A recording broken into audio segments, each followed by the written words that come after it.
Tonight, cars swept away, roads become raging torrents as the southeast's flash flooding emergency spreads.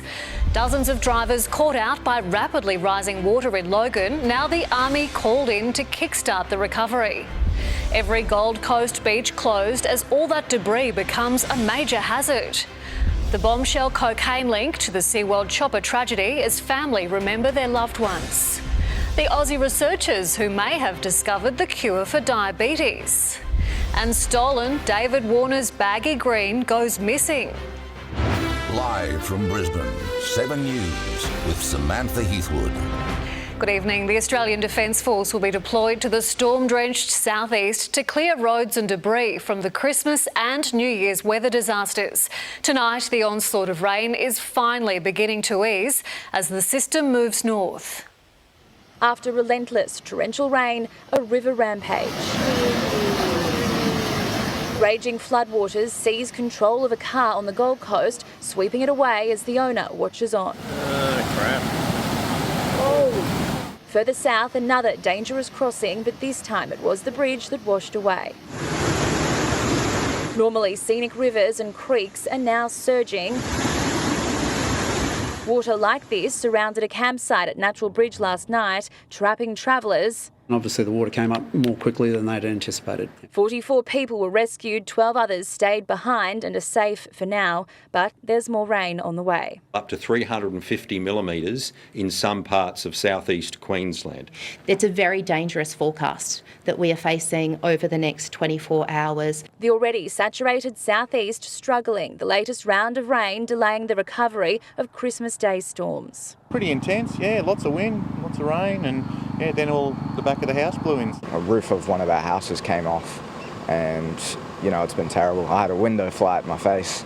I thought I was going to die. Toby Bray has been unable to return home for 3 days. The road to home and his family is flooded. It's all right for the moment. We've always got supplies and we're always ready for this type of thing. It's happened before.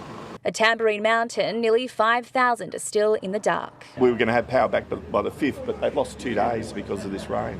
So we've had nothing since Christmas Eve. It's tough when you're 7 days into an event without power, and we get that. Some of the parts of the power system have been obliterated effectively and they have to be rebuilt. In addition to no power, the clean-up effort here has been stalled too. This home on McDonald Road was literally blown away on Christmas Day. It looks like a war zone with the clean-up effort unable to begin. It's being pummeled still by wind and rain. Destruction in some parts of the Gold Coast and Scenic Rim and Logan. I've certainly never seen anything like it before. Gemma Risk only bought her ice creamery business a month ago. We had the tornado, heat wave after heat wave. We lost a lot of stock. Now her family is out of pocket and running out of hope. It's very scary because it's unknown. Sleeping on camp beds in a back room because her home is flooded in, waiting for help to arrive, like Wesley Trevor, whose business has also taken a hit. I'm not going to last very long. I just can't see it mentally. I can't see a way out of the situation. 40,000 plants at his nursery wiped out. It's likely he'll have to sack some of his 15 staff. I'm lying in bed at night thinking about who I have to talk to, and it's going to, the money runs out pretty quick. The state government announcing loans for those doing it tough. This support includes disaster assistance concessional loans of up to $250,000 to repair or replace damaged buildings, plant, stock and equipment. Another helping hand will come from the Army. 50 troops are being sent in on Thursday. Those ADF personnel will be focusing on the clearance of debris to enable better access to essential infrastructure. I'm not sure what the Army can do other than helping hands. So I don't think it's going to be quick. You look at the infrastructure and it's pretty damaged. Machinery and muscle needed for a mammoth cleanup ahead. And the extent of the devastation here really is hard to put into words. To give you an idea of the force of that mini tornado that blew through here on Christmas Day, this tree branch was blown from its trunk and propelled across this carport, crushing this vehicle underneath. The owner tells me that she was inside at the time, seeking shelter in her bathroom. That was 8 days ago, and 8 days later, still these people are living with this mess and without power. The hope is, weather permitting, that Energex crews will be able to get in here here tomorrow to help restore power to the thousands of people here that remain without it. But they are certainly, Sam, going to need all the help that they can get. You certainly are. Rachel Baxter at Tamborine Mountain, thank you. Well, let's go to Ned Baum. Ned, a flood warning has been issued there at Beenleigh. Yeah, that's right, Sam. The Logan and Albert rivers are expected to reach moderate flood level by late this evening. That comes after rainfalls between 100 millimetres and 200 millimetres in the catchment. In places like Cedar Creek, that received 309 millimetres, and Mount Tamborine, that received 252. 7 dams across the southeast are currently spilling, and releases from Somerset into Wivenhoe started this afternoon and will continue for the next couple of days. At this stage, there are no more scheduled releases, but with any more amount of rain, the risk of flooding increases. Shirtless, shoeless, and now carless. Tried to get through the water thinking it wasn't as deep as it is, and before we knew it, the car was gone and I was on the roof calling the 000 to try and get us out. Connor Sessions thought his ute could withstand the deluge on 2nd Avenue in Marsden. Price to pay now, lesson learnt. Lucky no one was hurt. The Logan thoroughfare, one of many swallowed by the more than 100 millimetres of rain in the past day. This morning at about 6 a.m, this had water across the bridge, but it wasn't covered. Then within an hour, it was covered. Taking dozens of motorists by surprise. Every car here is just cars that have tried to go through. Yeah, and there's been maybe 15 that have been towed away. Others were left stuck, waiting for waters to recede. I didn't see the water, actually. Your car's just not starting now? Yeah, now not starting.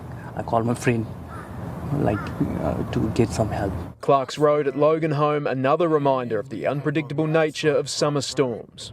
A car in the floodwater, the police and someone walking the road. Dad, let's go home and get the fishing rods, there's fish jumping. At Eagleby too, drivers ignored risks. A silver Mazda no match as roads turned to rivers. Swiftwater rescue crews and police searched for a reportedly missing man at Meadowbrook, but it was a false alarm, tying up vital resources. The State Emergency Services received over 700 calls in the last 24-hour period. With heavy rain set to continue for the next 24 hours, there remains a high risk of flash flooding across the southeast. Motorists are being urged to avoid flooded roads. Now is not the time to be out and about.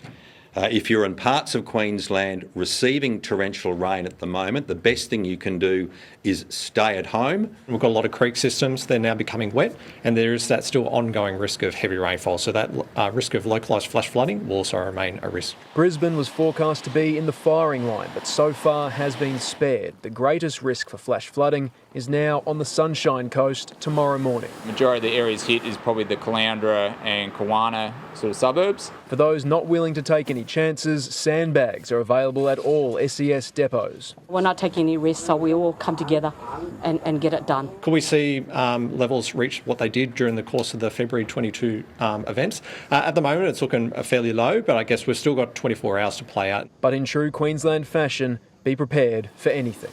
Ned Baum, 7 News. And Queensland Fire and Emergency Services Deputy Commissioner Kevin Walsh joins me now. Thanks for your time. How busy have crews been today? Yeah, the crews have been extremely busy. Over the last 24 hours, the State Emergency Services received 700 calls, so they've been all out. We've had 220 people plus out on the field today assisting the community, and as you've heard today on the news, we'll get additional support from the Australian Defence Force in the coming days. So lots of work has been completed already, but much more to do. Yes, certainly. So are there any areas of particular concern tonight? Well, the good news is that the system seems to be easing, and obviously it's passed up through Brisbane into Sunshine Coast and Wide Bay, but it looks like we're going to get a reprieve in the weather. So that's the good news, and it will also provide us with a great opportunity over the coming days to continue with our recovery efforts.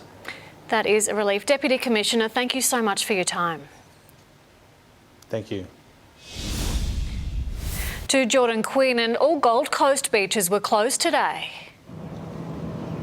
Sam, lifeguards made the call this morning because the swell and winds were deemed far too dangerous for swimmers. There is still a lot of debris and storm runoff rushing down waterways and out to sea. That has created hazards, but that hasn't stopped surfers from heading out.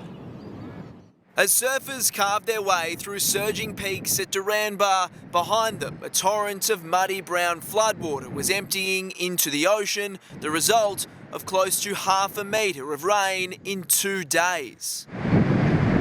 Debris from rivers and creeks is being washed into the sea and pushed ashore on the tourist strip's beaches. Tallebudgera has layers of it snaking across the sand. There could be stuff that you don't see, logs, trees, even stuff in the water that's going to cause you ear infections and stuff. Lifeguards closed every beach this morning. There's sea foam building on some sections of the shoreline. At Miami, the stormwater runoff has left its mark, carving away parts of the beach. We're pretty surprised at the amount of people that are around still walking, so very committed. An unusual sight at the usually bustling Currumbin Alley. Empty car spots in the middle of the summer school holidays. It's good, mate. The storm keeps people away. We love it. Strong winds whipped up wave heights 4 metres off the Gold Coast, 6.5 off Moreton Island, where wind gusts peaked at 89 kilometres an hour. If you don't need to be out there for the next couple of days, it's a wise idea not to.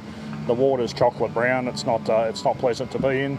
There's quite a bit of debris in the water. Lifeguards will assess conditions tomorrow before deciding if it's safe to go back in the water. On the Gold Coast, Jordan Quinn, 7 News.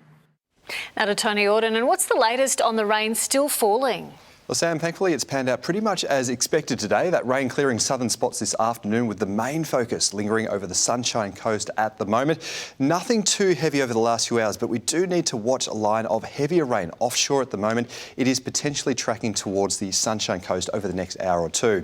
Now, looking ahead, the rain should generally start to break up into showers later this evening, and then those showers are expected to hang around overnight and through tomorrow. They'll bring some short bursts of rain and gusty winds, but not enough to worsen any existing flooding or flash flooding. The severe weather warning is now cancelled. Sam, I'll be back soon.